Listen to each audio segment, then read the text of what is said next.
You could see it in his energy. You could see it in his swagger. He was right with the world, it seemed. He knew it was setting up to be a tremendous day for him personally and for him professionally. Dale told me before the 500, I'm the happiest I've ever been in my life.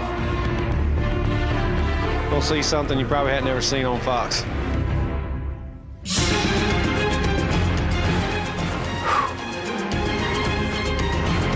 What I thought was the greatest day ever was heading in a direction that would make it the worst day ever.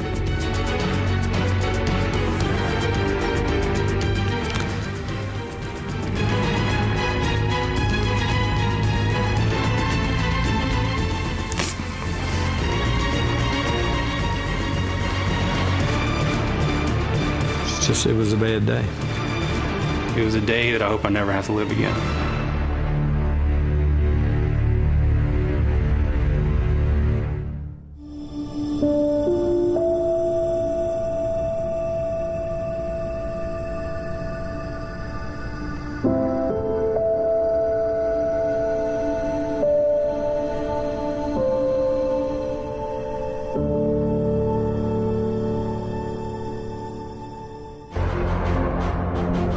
The rising sun shall surely set on days of triumph and tragedy alike.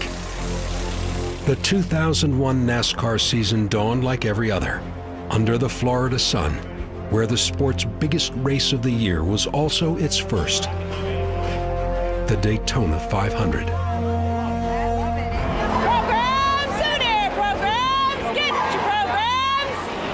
If Daytona was NASCAR's seat of power, one man sat at the head of the table, Dale Earnhardt.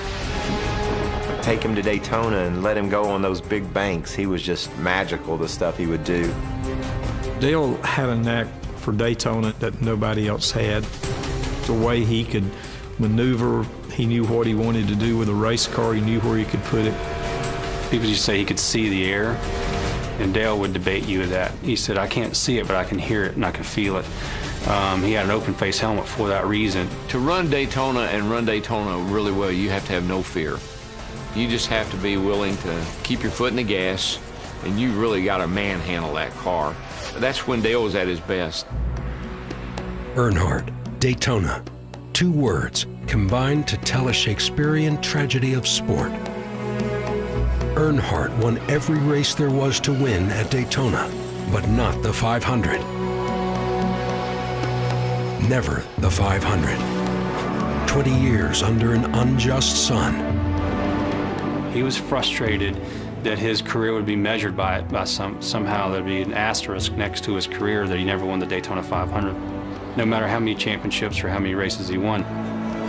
At long last, Dale's day in the sun arrived. Check your finger, buddy. Come on around here, buddy. 20 years of trying, 20 years of frustration. Dale Earnhardt will come to the caution flag to win the Daytona 500. All right. Yes, guys, yes, yes. You're the greatest, buddy. You're the greatest. You think about moments, and I still can see all those people lining up down the pit lane. Everybody knew what it meant to him, and they honored him that day. Everyone knew that it took 20 years of hell. So when he did triumph, it was a weight lifted. It was like there was a 12-year-old kid there. You know, that's what he sounded like. He was just so happy and so relieved and able to just celebrate this great event that he had been talked about not winning for so long. It was a big deal. That trophy right there, my name's on it now. They can't take it off. My car's going in Daytona, USA. I don't care. I love it.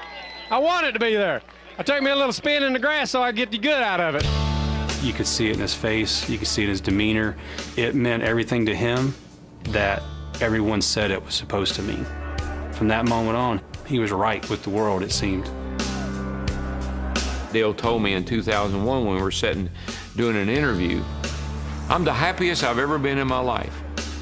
How do you feel about Dale Earnhardt? A lot better. I've known you a lot for better so long. today than I did several years ago. because of family, because of my life, because I think I'm a better person than I used to be. I got it all right now, Darrell. I got it all. No, you really do. I'm a lucky man. I have it all.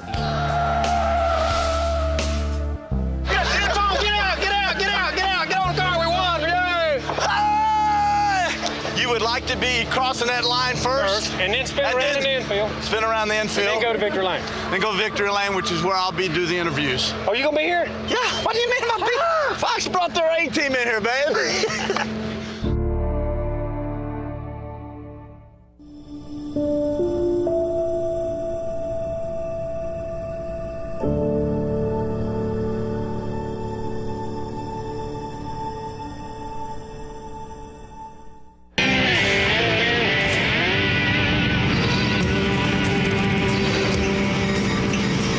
2001 was the start of a new era in NASCAR. For new broadcast partner Fox Sports, Dale Earnhardt was the key to success. Just as Dale's key to success was Richard Childress, his car owner and closest friend. We had a whole lot in common. We raced our way up, we worked our way up to what we got. Nothing was ever given to either one of us. We had a bond and a trust in each other that I think that most men do not have. After several injury-plagued seasons, Dale was finally healthy and a favorite to win his record 8th season title. What people don't remember is Dale raced for about a year with a broken neck. He had crashed at Atlanta early in the season, and it cracked a vertebrae in his neck. And because they said the surgery was risky, he didn't want to do it. His right hand would go to sleep in the car, and I guess that was from pinching nerves, but he would drive with one hand and leave the other one over there on the bar. What people didn't know is after he finished the race, we'd basically have to help him take his uniform off. I mean, he would unzip it, but we'd have to pull it off of his shoulders and get it down to that point. He did not get that surgery done until the season was over. And what they did was when they opened him up, there was a sliver of bone that had been chipped off that was wedged into his nerves. So he dealt with that for 8 months. He told me once Dr. Branch fixed his neck, he said, "I'm a new man." In 2000, we came back, I think we finished second in the points, only lost it by a few. And all we could talk about that winter between 2000 and 2001, I felt that we were as prepared to win the championship in 2001 as any year that we had ever been. That Dale Earnhardt Jr. was ready to challenge Dale Sr. for the title was all according to plan. His son drove for Dale Earnhardt Incorporated, the team his father had built with a focus on the future. I don't think he did that just because he wanted to build something for Dale Earnhardt Jr. But I do think his belief in Dale Earnhardt Jr.'s talent had a lot to do with it. He's led 209 laps, and the Intimidator's son is the dominator today. I ain't seen you in a while. Hey, Superman. Good job, man. And I remember Dale coming to me and he said, "I'm the envy of all the dads in the garage." And he just thought that was the coolest thing. And Dale Jr. won his first Cup race in Texas. And part of my responsibilities was being in charge of Victory Lane. So, of course, I'm very excited. I have the Budweiser towel and the hat, and I'm ready to run up to the car. And this giant hand grabs me and essentially throws me to the ground. So on national television, there's this red blur and Big E going right past and getting in the car. Of course, that was cool. And now here's the big man himself, Dale Sr. The picture of him squeezing his neck at the All-Star race is a dear picture to me because he just really loved the fact that his boy could do the same things that he could do on the racetrack. DEI was founded on family and friends, with 3 teams starting the Daytona 500. Dale Jr., Steve Park, and Michael Waltrip, a journeyman who'd never won a race in his 16-year career. Now, NASCAR's premier event would be his first race driving for his longtime friend. Just coming to my mom's house to see Mom the day after my dad died. My phone rang and he said, "What are you doing?" I said, "I'm over here with Mom, just hanging out." He said, "I'll be there in 10 minutes. And he hadn't mentioned coming or anything, but he wanted to come and hold my mom's hand, you know, and just say, you had a special husband, you know. He raised these 2 boys, and these guys are a big part of my life. And so I think that meant the world to Mom, and I think it showed a lot of people in my world that he was a special person. Maybe Earnhardt saw a friend who needed a helping hand. Or maybe he saw something in Waltrip that others did not. Michael Waltrip. Scraping along the wall. He's got to pin it right up against the wall. He hit awful hard. You know, I had started my engine 462 times and hadn't ever been able to win a race. That is Michael Waltrip, out of control, trying. Time was ticking. Time was running out for me to be able to get a top ride. When Dale put Michael in the Napa car, and everybody said, "Have you lost your mind? He's driven 400-some races and had never won a race. Why did you pick him?" Dale always knew in his heart that Michael could drive, and he always felt like he just needed an opportunity. That opportunity was at hand. With well wishes and good luck kisses lingering in the gasoline-scented air, engines were ready to start NASCAR's most important day. You're watching Fox Sports, home to the World Series, Super Bowl 36, and now the 43rd running of the great American race, the Daytona 500. It's like you get the NFL contract and your very first game is the Super Bowl. Hi everyone, Mike Joy with the 1989 winner of this race, Darrell Waltrip, after 17 years of trying, and Larry McReynolds, who's been to victory lane in the 500 twice as a crew chief. Gentlemen, I firmly believe with us going on the Fox network and with the amount of promotion we had done, that we were going to get a very broad audience. So that's why we'd spent so much time with the camera angles, why we'd spent so much time with the audio, so much time with the graphics, so that when the big audience was watching, they went, "Oh, I get it. It's not just a bunch of rednecks running around a track. This is really exciting." And I kept hearing in my head Bill France Jr. saying to me, "You've got to stress this is a sport." And so we had to lay out this wonderful picture about why everyone had fallen in love with the sport, and why they'd fallen in love with the sport were these daring young men who were going to risk everything for glory. Gentlemen, start your engines!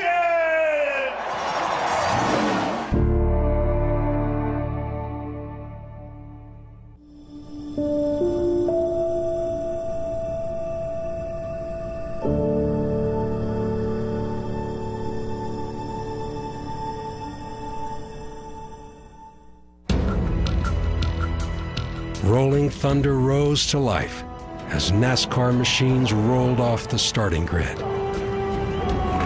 The day's events had been put into motion. Dale Earnhardt is the most prolific restrictor plate driver in NASCAR history. 11 wins and only 52 plate starts. Today chasing his 35th total victory here in Daytona. The plan was simple. He said, "Me and you and Dale Jr. are going to work together and win this race." Thought sounds great, but it doesn't sound very realistic. There's 40 other cars that are going to try to be messing that whole plan up. At Daytona, you can plan who you want to run with and who you want to draft with, and then they wave the flag. this vehicle is in. The 43rd annual Daytona 500 is set to get underway. Terry Bradshaw waves the green flag. We're racing. When the race started, my car wasn't exactly right. It was loose, and so I needed to work on it. Look at Mikey. He's got a handful. That's what we call a handful. When you get the wheel pulled way around there like that, he's got a handful of steering wheel. I can't help but notice the front of the roof here on Earnhardt's car. It's like it's buffeting. It's because Rusty Wallace, the car in front of him, with that roof flap across the roof, or that roof fin, it's putting dirty air, and it's making the air on Earnhardt's car mad. It don't know what to do. Here comes Earnhardt down the inside. Under Marlin, 3 wide through the tri-oval, and he almost took the nose off Marlin's car coming back up. I believe Schrader led that lap. He did. Good man, Schrader.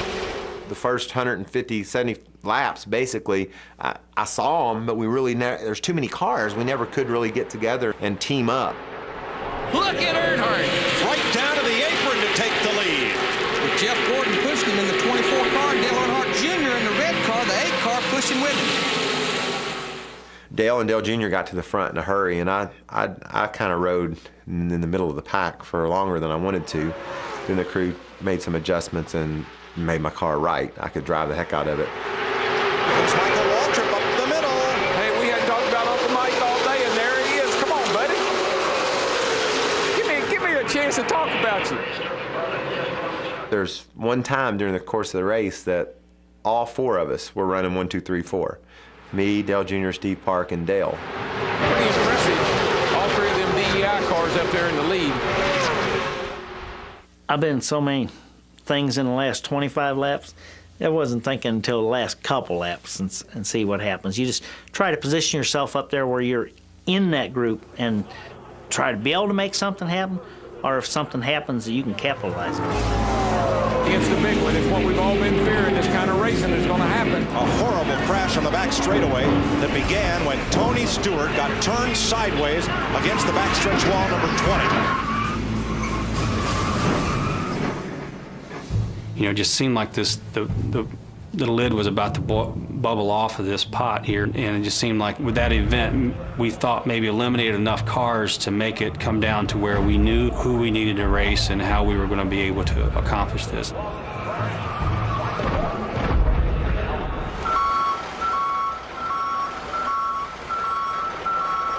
A lot of good cars got taken out in that big crash. And so when the cars are stopped on the racetrack over on the back straightaway, not only are we catching our breath, but so are those guys. And at the same time, they're strategizing. We pulled to a stop on the front straightaway, and I'll be darned. I looked in my mirror, and I was leading the race. Dale and Dale Jr. were right behind me. And I thought about his plan, you know. I know he's a great race car driver and a champion, but this is crazy what he called out. Junior was sort of philosophic. It was kind of strange because he got on the radio and told the crew, he says, no matter what else happens, he says, let's be thankful, because he said, we've had a great week, we've had a great race, and we're so lucky that we missed that crash. I remember him coming on there, and I can't remember if it was before or as soon as the wreck happened or during the red flag, but he said, Richard, if they don't do something to these cars, it's going to end up killing somebody. It kind of always sticks. That's one of the things I can remember, and I don't remember at what point he said that, but it was after Tony's wreck.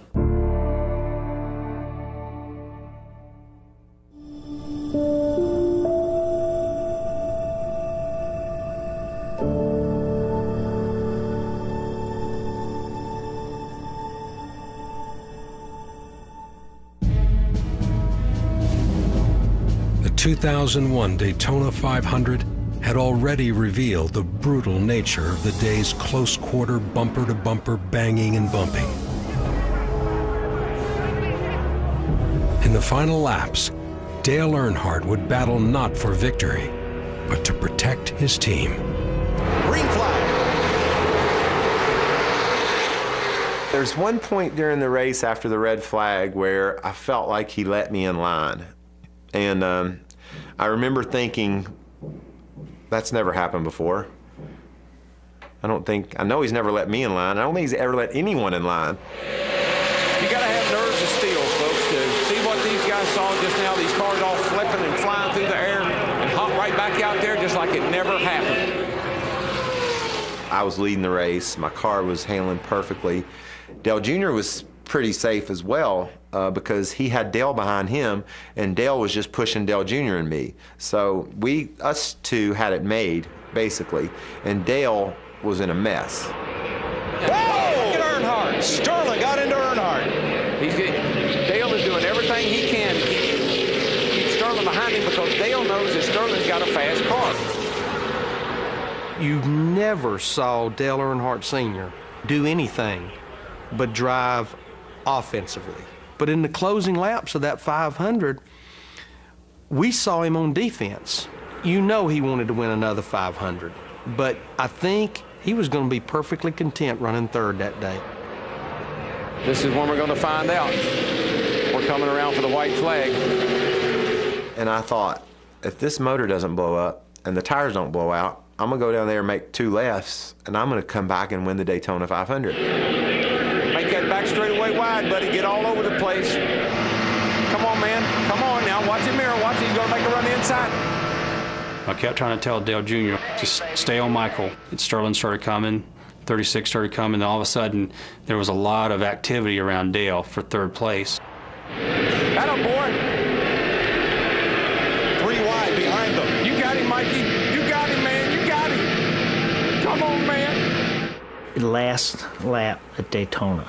Everybody's arguing over space, trying to get your nose in there. If you get your nose in there, maybe you can make the rest of it fit. All of a sudden, I saw his car cut left, and I said, this can't be good. Come on, get him in the 4. Get him in the 3 cars out. Oh, big trouble. Big wreck behind them. Beat him back. Come on. To the flag. Come on, Mikey. You got it, man. You got it. You got it. You got it. You got it.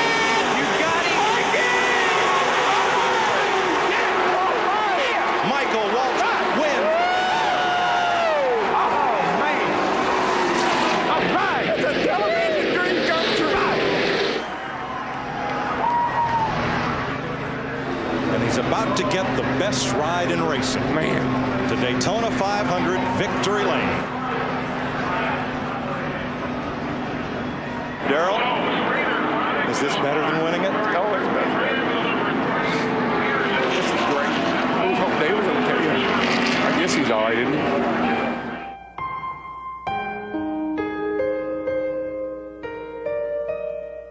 Our car came to a rest. I'm thinking, wow. I said, I'm going to go over and just shoot the bull with Dale. Mikey and Junior run 1-2. He got crashed protecting 3rd on the last lap, so he's not going to be in the best mood, but he's not going to be that friggin' mad. So when I went up to the car and took the window net down,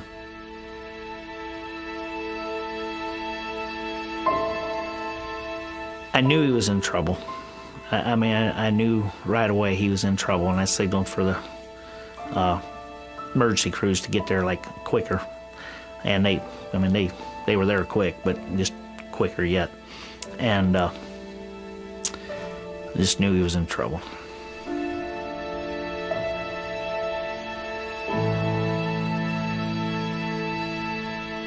I remember when I seen the wreck happen, I just jumped down off the toolbox, yanked my headset off because I knew we had a good shot at winning, and put my headset back on and hollered at Dale. I said, Dale, you all right? You all right, Dale? 2 or 3 times. He never did answer me. So I turned over to Mike Skinner's channel and I said, Mike, stop over there. They'd done took the checker by that time and was headed down the backstretch. I said, stop there and make sure Dale's okay. Make sure it just didn't undo his helmet and got out. Let me know if he's out of the car or whatever. Skinner come on there, he said, you better go to the infield care center. He said, boy, he doesn't look good.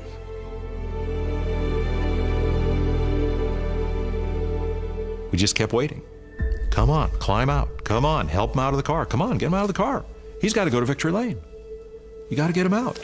Junior got out, and again, I don't know quite his thoughts at that point, but his thought was, we're going to go to the medical center, the care center in the infield, and see Dad.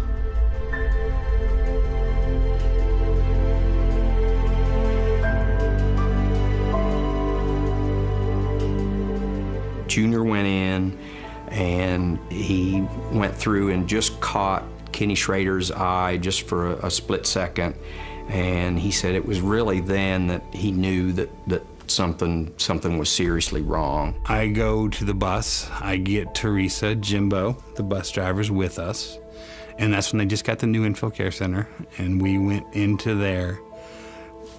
Not really thinking, anything. We get there and they're taking him straight to the hospital. So now we're getting antsy. Okay, something's up. Richard came in the infield care center, and you're sitting in there, and you got the little curtains and stuff, and Richard those curtains.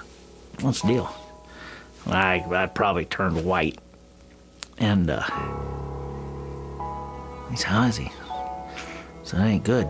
And he said, "You mean like we're gonna be out for a while?" I said, "Oh no, buddy. You know, we got bigger problems." Kenny wasn't himself. You know, he was just as pale as he could be, and he said, took a few deep breaths, and he said, "Look, I'm not a doctor." They had released him from the care center. He said, "I'm telling you, it don't look good. It don't look good." And at that point, my heart just fell. And so Judy and I got in the car and headed to the hospital. We get in a car and get a police escort to the hospital. We're going back roads around the turns. I said a lot of prayers on the way to the hospital. That's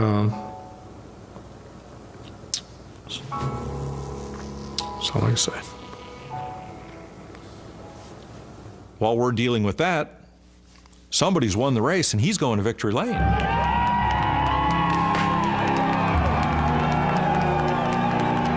Started celebrating what I thought was the greatest day ever in the history of NASCAR, and especially in my history. I mean, it was perfect.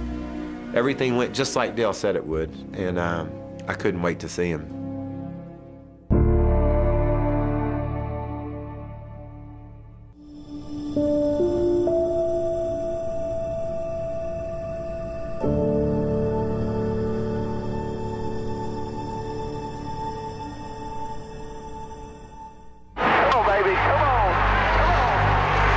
Michael Waltrip drove to the winner's circle to celebrate victory in the 2001 Daytona 500. How could he have known that the seminal moment of his career would be forever shrouded in tragedy?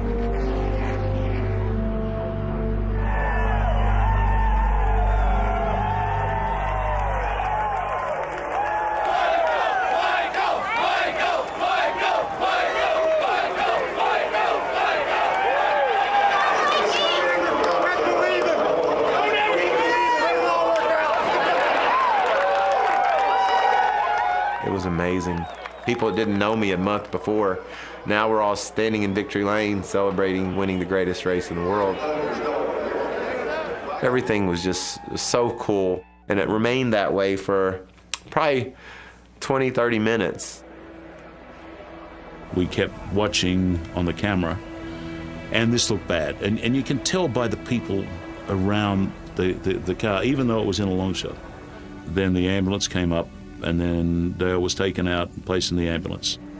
And then we watched the ambulance going to the hospital. And the ambulance was traveling virtually at walking pace, which meant either a broken back or death. Okay, another subject. Michael Waltrip finally gets his first win after all these tries. Any reaction?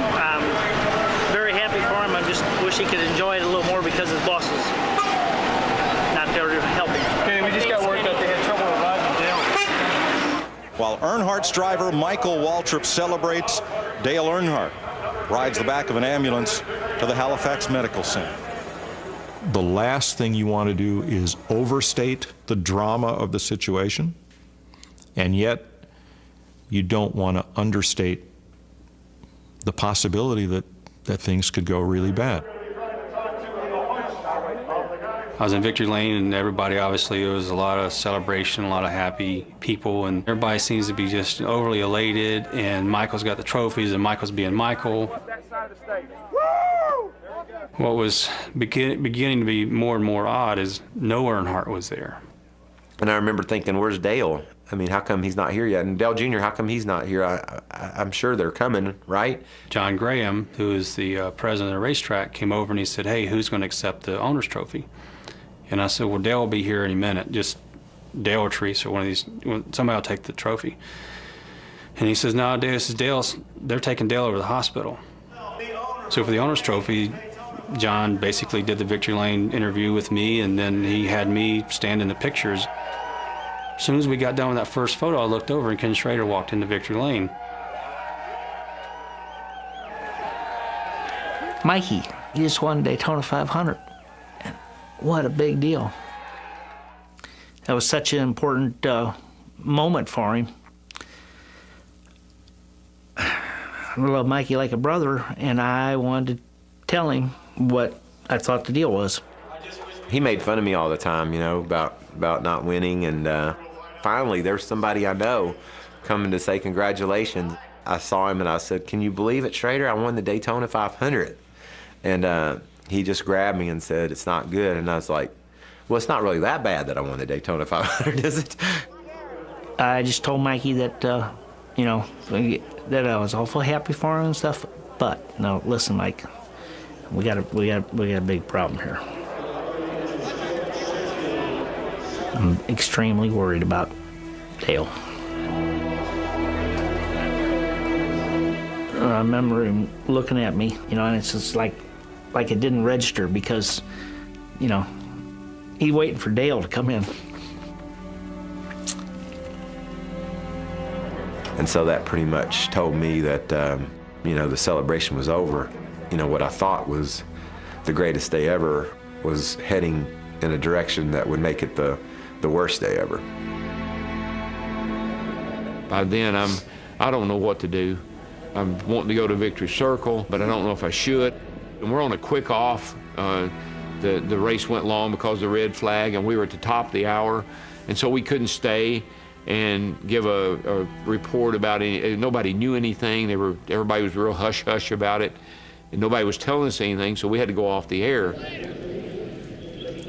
Well, thanks, John. We all knew Michael Waltrip had a fast car here in Speed Weeks. I tried to get both Larry and Darrell to concentrate on the win, on victory lane, on analyzing the race and what had happened, while I tried to piece together all the information we had so that we didn't say the wrong thing, but we also didn't go away leaving people to think that everything was all right. We're jubilant for the Waltrips, and our prayers are with the Earnhardt family. John? Well, I was going to go to Victory Circle, but my friend Andy Casposito, he's a deputy sheriff. He was going to take me down through the crowd to get to Victory Circle. So when I take off the headset and I turn around, he's standing at the top of the stairs shaking his head. And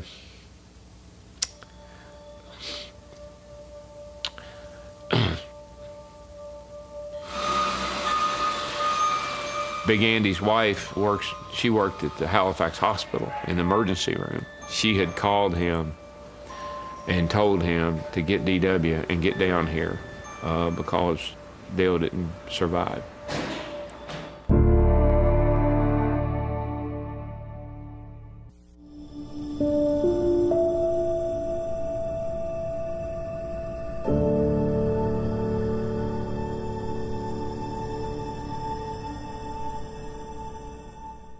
Daytona had reached the crossroads.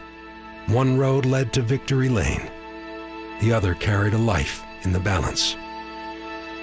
The sport's biggest day had become a cacophony of celebration and sorrow. I didn't know what to do. You know, even to this day, I don't know why I went to the hospital. I really don't. Family, NASCAR, you know, although everybody that needed to be there was there.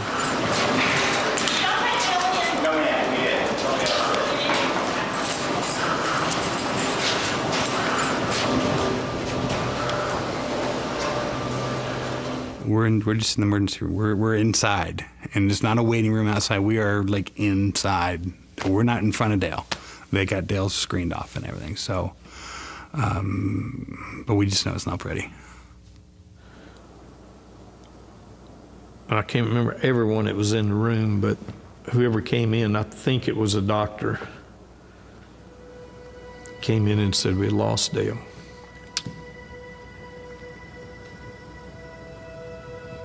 I have his son standing next to me. There's nobody in this room. So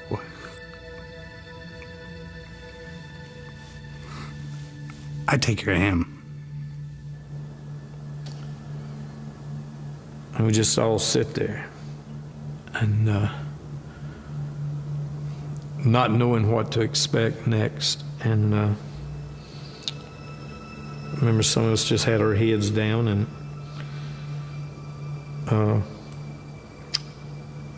it was a bad day.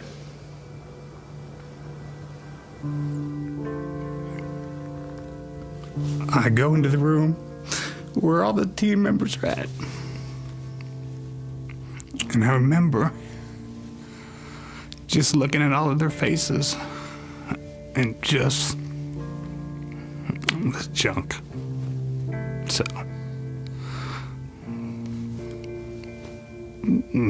that's kind of where we all were.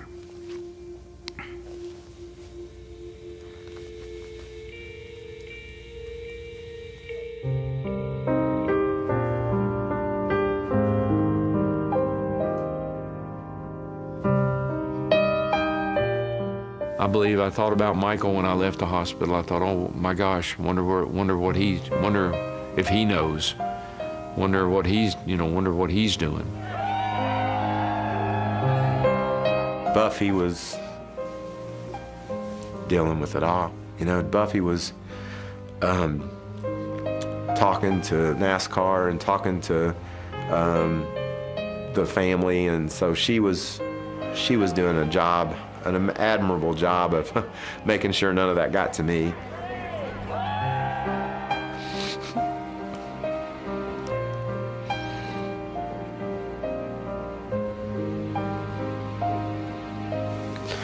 Then we got in the van together, and it was the first time I'd been alone with her, and she said, Dale's dead.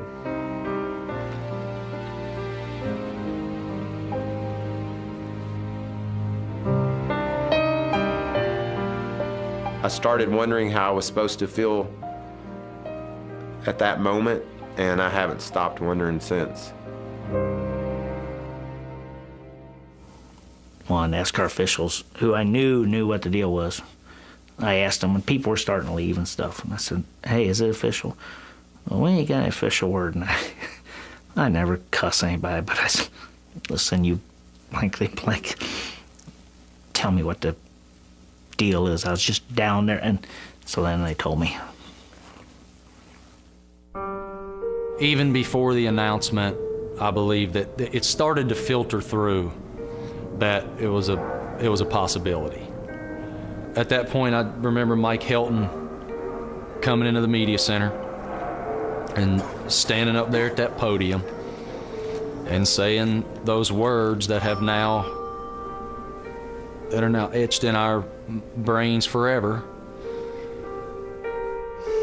This is undoubtedly one of the toughest announcements that I've ever personally had to make. But after the accident in turn 4 at the end of the Daytona 500, we've lost Dale Earnhardt. Those words were impossible. I remember walking out in the garage and crew guys and people that had been in the sport forever hugging and sobbing. It was the most surreal scene because people were basically walking around in a daze. It couldn't happen to him. You know, it had to be close to 2 hours after the race when we finally made it to the motorhome, and I think I asked him, I said, you want me to come over? You want to come over here? And he said, no, I just want to be alone. Because that was hard for him. Because Dale had, done, that win meant so much. And to have it, to not be able to share that with Dale, who gave him the chance, and to first win of his career, Daytona, and he's sitting in his motorhome crying.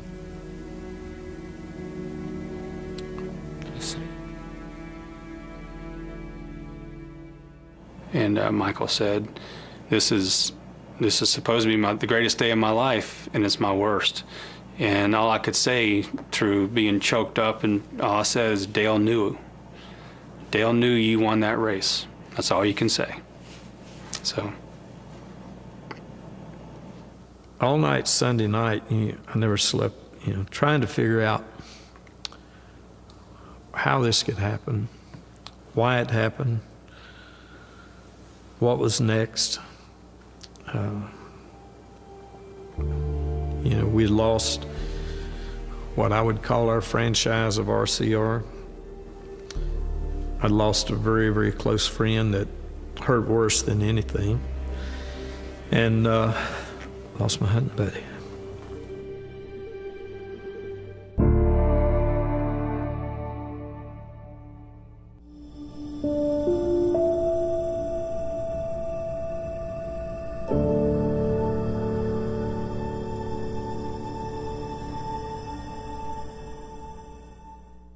And once again, to update you on our top story this evening, the death of NASCAR legend and giant Dale Earnhardt.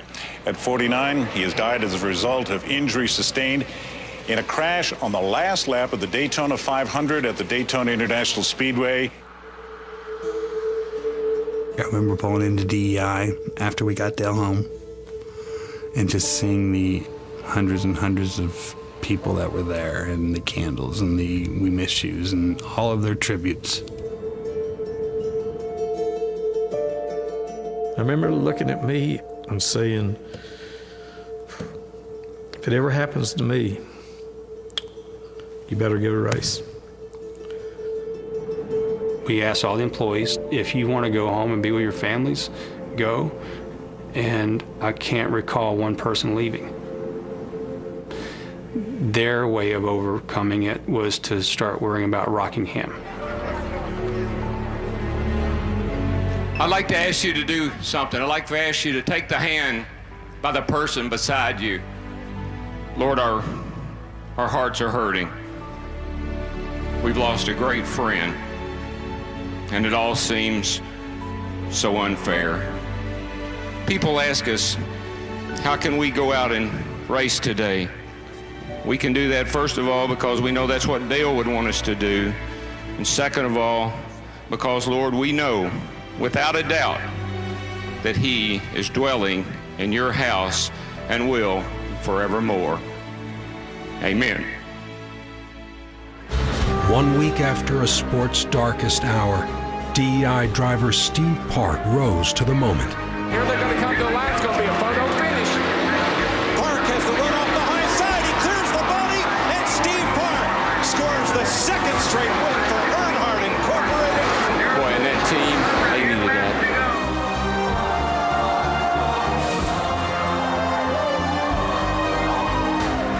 It brought tears in my eyes. I don't know what to say. Dale's the one who taught me how to drive this place. And he told me to stay off the brakes, and we stayed off the brakes and won the race. 2 weeks later, Richard Childress, rookie Kevin Harvick, Dale's crew, and a renumbered 3 car delivered their eulogy. Gordon's going to make the big move on the inside when they get down here to turn 3. Here he comes. He's going to drive it to the bottom. Oh, Harvick's leaving a lot of bottom of him. Just like a year ago, he's going to get him, though. He's going to get him. Gordon got loose. It's Harvick. Harvick by inches. Harvick by inches. Harvick by inches.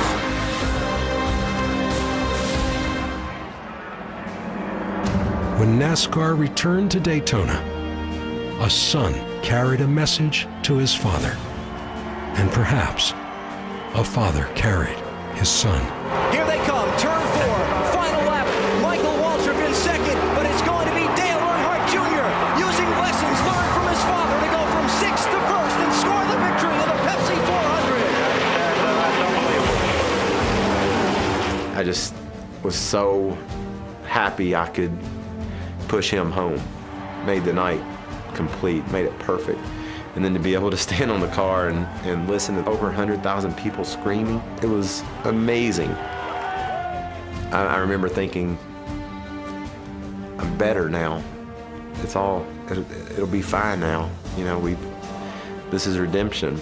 If you watch how each one of those wins were, it was almost like it was meant to be that was healing for us all. And know how proud Dale would have been of every one of us.